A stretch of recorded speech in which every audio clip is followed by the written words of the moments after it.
네, 장관님. 먼저 어려운 시기입니다만 산자부 장관에 지명되신 것을 축하드립니다.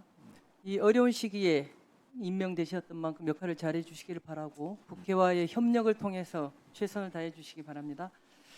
그, 후보자님, 네. 2025년도 산업부 예산에 관해서 어느 정도 됐는지 확인하셨죠?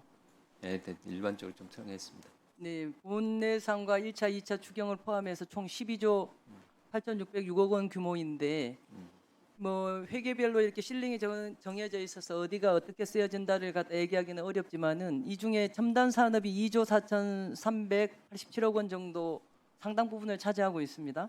네. 결국은 첨단 산업의 경쟁력이 산업부 나아가서 대한민국의 경쟁력이라고 할 수 있는데 후보자께서는 보시기에 대한민국 첨단 산업의 경쟁력은 세계에 어느 정도 된다고 보십니까? 첨단 산업은 우리 지금 현재 당면한 저성장을 돌파할 수 있는 어떤 성장 동력이자 경제 안보를 위한 어떤 좀 전략 자산 성격까지 가지고 있습니다. 물론 반도체나 여러 분야에서 선전은 하고 있습니다만은 뭐 시스템 반도체라든지 전고체 배터리라든지 아직도 경쟁력이 약한 부분이 있어서 그 부분에 대한 성장도 필요한 상황이라 생각합니다. 예. 그 뭐 어느 정도 되는지에 대해서는 말씀을 못 하시고요. 저희가 그러면 네, 첨단 경쟁력 향상을 위해서는 앞으로 어떤 전략이 필요하다고 보시나요? 일단은 저희가 생각하기에는 첨단 산업의 생태계 강화, 그러니까 수도권과 비수도권, 그리고 대기업과 중견기업, 중소중견기업 간의 격차를 해소하는 이런 생태계가 굉장히 중요한 시기인 것 같고요. 또 하나는 필요한 R&D가 굉장히 또 필요한 부분이라고 생각을 합니다. 그런 부분들을 통해서 이런 우리가 가지고 있는 예산들이 잘 활용될 수 있도록 최선을 다하겠습니다. 네.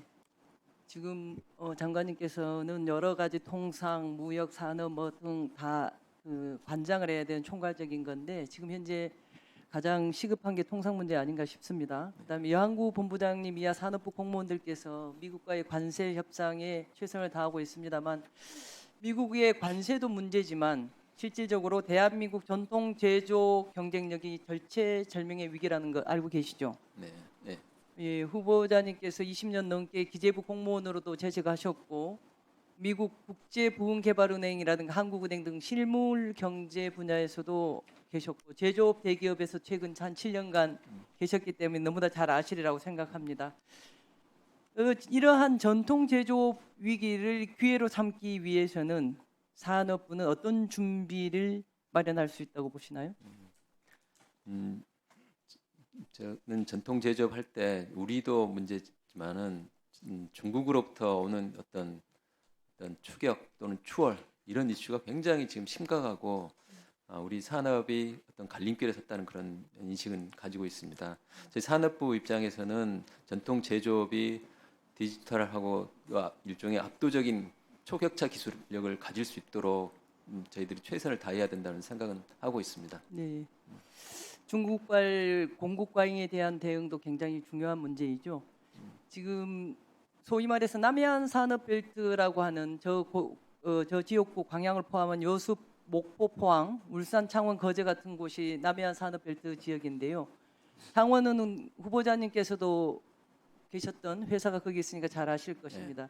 이러한 그 남해안 산업벨트를 기업 스스로 해결해야 된다고 생각하나요? 아니면 정부가 직접 개입해서 빅딜이라도 해서 뭔가 살려내야 된다고 생각하시나요?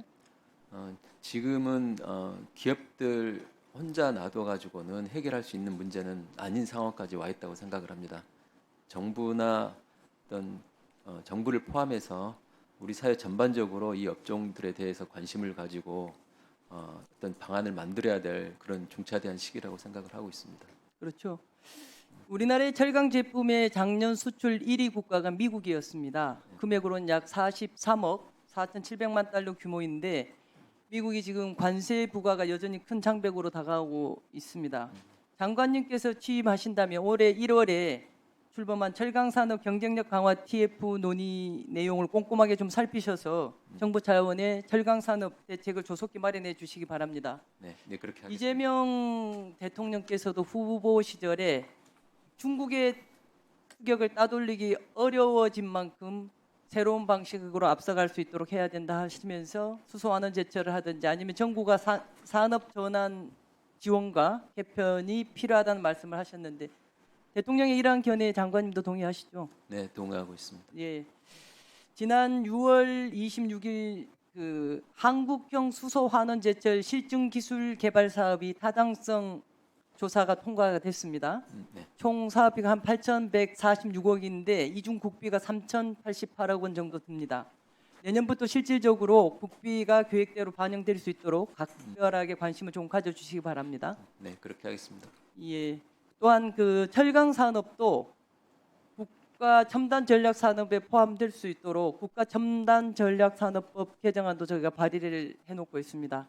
한번 긍정적으로 살펴봐 주시기 바랍니다. 네. 이러한 철강 산업이 산업의 쌀이라고 하는데 여기에서 경쟁력을 포기하고 우리가 첨단 전략 산업을 경쟁력을 확보할 수 있는지는 어렵지 않겠습니까? 네. 각별히 관심 가져주시면 감사하겠습니다. 그리고 후보님 그 작년 6월 3일 날 대통령 윤석열 대통령께서 국정브리핑 1호 안건으로 이른바 대왕고래 프로젝트를 대대적으로 발표했습니다. 알고 계시죠? 네, 당시 140억 달러를 삼성전자 시가총액의 5배 등 자극적 표현을 써서 전례 없이 규모의 자원 발견 가능성을 암시했는데 이 내용에 대해서 아직 산업부가 납득할 만한 답을 못 해놓고 있습니다. 무슨 말씀이신지 아시죠? 네. 예, 왜 그렇다고 생각하세요? 여러 가지 이유는 있을 것 같습니다. 당시 진행 과정에서 있었던 어떤 정보개혁의 이슈라든지 뭐 소통의 부족이라든지 이런 문제들이 논란도 있었고 또 산업부 입장에서는 당시에 자원 개발이 필요하다는 그런 측면도 있어서 지금 현재 실무자들하고 고심 중에 있습니다. 오전에 이어서 질문 이어가도록 하겠습니다. 산자부가 해야 될 일이 여러 가지 중하고 또 여러 가지 굉장히 많은 방대한 그런 영역들이 있기 때문에 상대적으로 등한시될 수도 있다 해서 제가 이 질문을 이어가는 것입니다. 올해 그 석유공사가 올해 2월 2일에 그 언론을 통해서 추가 유망성 평가 결과 마기상어 등 14개 유망 구조를 확인했다라는 취지의 보도를 했습니다. 그리고 나서 4일 뒤인 2월 6일에 산업부 2차관은 대왕고래의 경제성이 부족했다라고 시추 결과를 발표를 했습니다. 이게 바로 1차 시추 실패를 희석하기 위한 전략적 유출이 아닌가 의심되는 대목입니다. 실제 석유공사에서는 자체 감사 결과 직원이 유출하는 것으로 드러났습니다. 저기 PT를 한번 보시면 드러났고요. 석유공사가 감사 보고서에 따르면 비공개 정보에 해당하는 첨부 문서를 별도로 비공개 설정을 하지 않은 채 첨부 문서 전체를 공개 대상으로 설정했기 때문에 공개가 되었다. 그래서 비공개 설정을 하지 않아 기밀이 유출된 사례는 이번 사례 외에는 없었다라고 이렇게 발표를 했습니다. 근데 석유공사가 시추 사업을 계속 하고 싶고 또 해야 합니다. 우리는 자원 확보를 위해서 그거는 필요하다고 생각되는데 다만 가장 가능성이 크다고 자화자찬을 했던 대왕고래가 실패하니까 14개의 새로운 유망 구조를 내세워서 계속 시추를 해야 된다고 주장했었던 거 아닌가 하는 합리적 의심이 드는 대목입니다. 작년에 국정감사를 통해서도 여러 번 지적했었고 했습니다만 도덕적 해이가 되는 부분이 여러 부분 지적이 되었습니다. 한번 살펴보셔야 할 거라고 보는데요. 산업부는 그동안의 대왕고래 프로젝트에 대해서 줄곧 방어적인 그러한 입장을 취해왔습니다. 장차관이 직접 나서서 발표를 하거나 의혹 해명하는 데 굉장히 집중을 해왔고요. 이게 바로 윤석열 대통령의 1호 국정브리핑 사건이었기 때문에 그런 측면도 있습니다. 후보자님, 이제는 산업부가 주무부처로서 석유공사를 관리 감독하는 본연의 역할을 해야 될 때라고 생각합니다.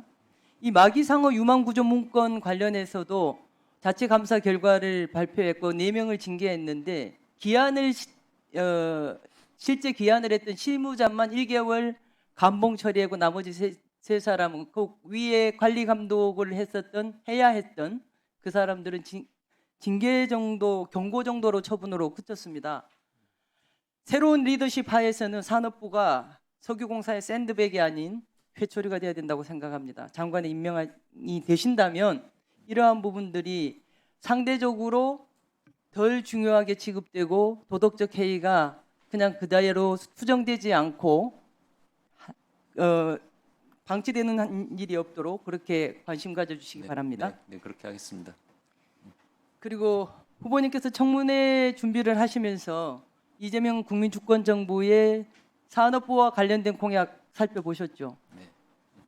이 공약들 보면 여러 가지가 있습니다. 글로벌 4대 첨단 제조 강국 도약을 위한 산업 구조의 대전환, 제약 바이오 국가 투자와 책임성 강화, 반도체 2차 전지, 첨단 전략 산업 생태계 등 여러 가지 다양한 분야가 있는데 장관이 된다고 해서 이것을 다 할 수도 없고 또 다 잘할 수도 없는 것입니다. 선택과 집중이 필요한 것이라고 보는데 이 분야들 중에서 적어도 장관님께서 이것만큼은 내가 역점을 두고 성과로서 제대로 평가받겠다 하는 분야가 있다면 말씀해 주시기 바랍니다.